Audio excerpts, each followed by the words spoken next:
Taliban rule out extension of Afghanistan Eid festival ceasefire. Video.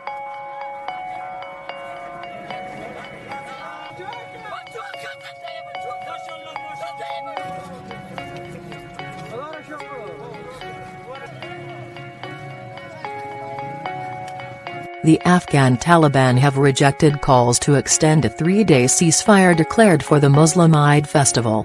A spokesman said the truce would end on Sunday night and operations against the security forces would resume.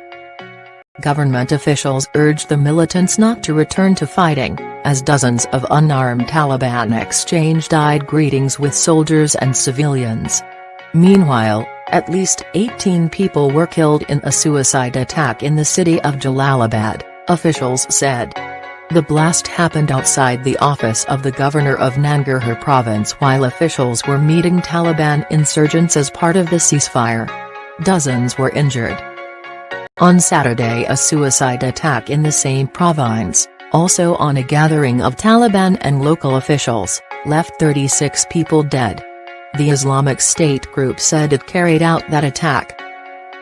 What have the Taliban said? The militants said there would be no extension to the ceasefire and fighters would be expected to leave government-controlled areas before sunset. The ceasefire ends tonight and our operations will begin, God willing. We have no intention to extend the ceasefire, said spokesman Zabihullah Mujahid. He made no reference to an announcement by President Ashraf Ghani extending a unilateral ceasefire by the government and urging the Taliban to do the same. What happened over the holiday? In extraordinary scenes during Eid al-Fitr, the end of the holy fasting month of Ramadan on Saturday, militants embraced security force members and took selfies with citizens. Both sides had declared a three-day truce for the occasion. In his announcement on Saturday, President Ghani appealed to the militants to follow the government's lead and enter peace talks.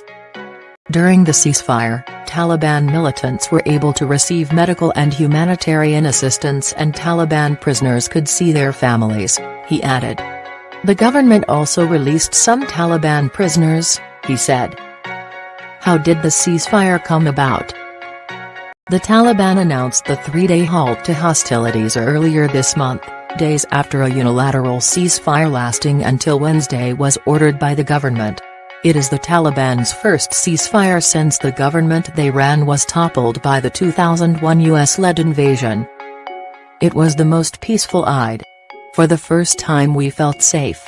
It is hard to describe the joy, said Kais Liwell, a student in Zabul in southern Afghanistan.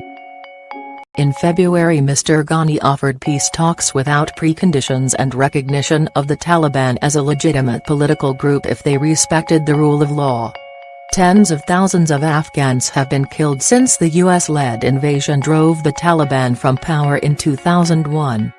The best way to get news on the go. Download the BBC News app.